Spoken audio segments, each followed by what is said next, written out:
Prosecutor claimed you was basically the middleman between Big Juke and the shooters, man. Why are people saying that? I guess by me introduce and drop to you, kind of put me in the middle, put me in the pickle, as they say. Now, if you could say one thing to the fans of Young Dolph who still believe you had something to do with this, what would you say to them? If you saying I'm the middleman, whatever, and I got the money from Juke and Juke paid me, then why Juke went in jail? In my opinion, Dolph was a hustler, and Dolph wasn't a gangster.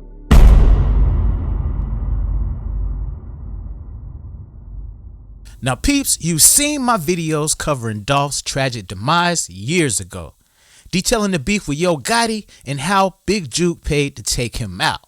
Well, today, I sat down with the source, previously accused of setting up the hit on Young Dolph, but later found not guilty. I sat down with Hernandez Govan to get his side of the story. Now, make sure y'all watch this full entire video so that you... Do you feel like Young Dolph, when I say do you feel like, man, he made a bad move of just being in that flashy car in that neighborhood? Or did he have his right to just go out and just go grab some food real quick? And Well, yeah, he still had the right to go out and get what the hell he want to eat wherever he want to go. You know, you would think, but Dolph,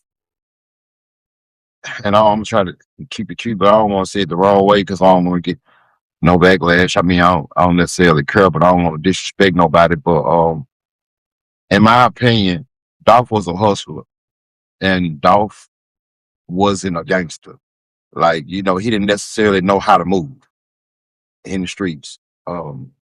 There's no way that I would have been moving like that, considering what happened prior to that, and he knew what happened prior to that.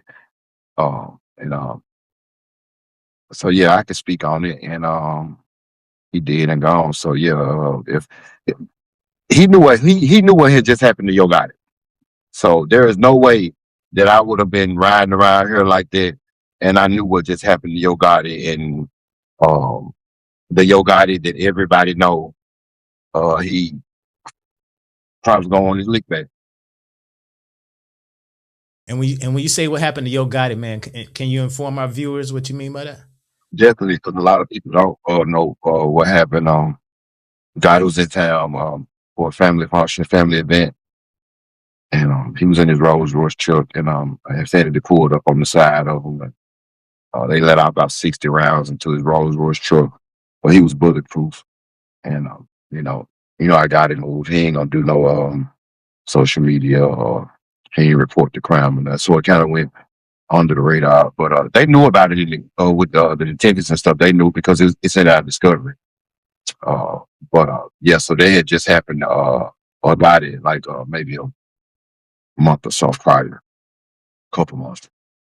Yeah, ain't never hear about that one there, bro. For sure. So that's why Gotti came out with that song called Bulletproof. So nigga shot at me and missed. I hope the Lord bless. You know, a lot of those little, I said that should be meaning something, yeah, I can't say that's the reason why, but you from the streets now, you know what's up. Yeah, man. That's just interesting, man, because I covered Dolph's story, you know what I'm saying, here and there, and kind of the beef between him and Yo Gotti, and I knew about the Sprinter van thing, but I never knew about him being in town at the family function. And yeah, that was right for Dolph got man, and that's another incident that happened that a lot of people don't know about. For some, I guess like it's just crazy, man. Just fake. Juke and Glock ended up on the same plane one day. I was leaving Memphis International Airport, and they had an altercation, and Glock ended up spitting on Juke, and so they kind of like amplified things. And you said Glock ended up doing what on him, bro? Glock ended up spitting on Juke. Oh, damn. Yeah, and so that kind of amplified things, and kind of like now shit can like reignite. Yep. So yeah, I think that was actually that incident was, I think, maybe like a couple weeks prior to Dolph getting killed. So Mm. So it was that constantly back and forth CMG PRE and the yeah, clicks yeah, getting into it and all that. yeah, just crazy, man. Get Memphis so small, it's just so it ain't like you in LA. You gonna if you into it with somebody, you gonna run into that person unless you duck. And you was saying, man, like a lot of y'all areas is close by, like 5 minutes here and there. Yeah, it's like if you go to, my area, Orange Mound, um, I can go right there on Lamar and uh, by Pressure World. I can leave by Pressure World a lot. I can be in Castaic in 4 minutes. Yeah, I heard a lot about Orange Mound through 8 Ball and MJG, man. He was always, you know Yeah, what I'm yeah, saying, yeah, repping that. Y'all from the yeah. same area, right?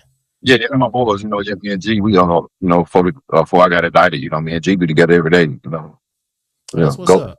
G gave me the name, go hard. Yeah, G gave me that nickname. Now, man, let's switch gears a little bit, man. We'll just touch on this a little briefly because it's been on social media, it's been going viral. You I think a couple week back or so, man, you kind of was mentioning Gucci Mane a little bit in a few posts. What was like the real beef between y'all, or was it just something he did that you ain't like? They don't know me. I ain't got no beef with Gucci. I just feel like he just do. I just spoke on a lot of the goofy shit that he do. And it didn't just start.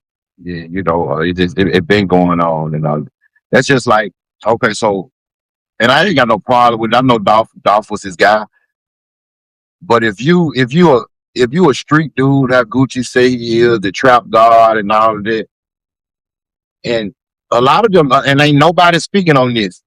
Gucci put up like a $500,000 reward when Dolph got for that person to be brought to justice.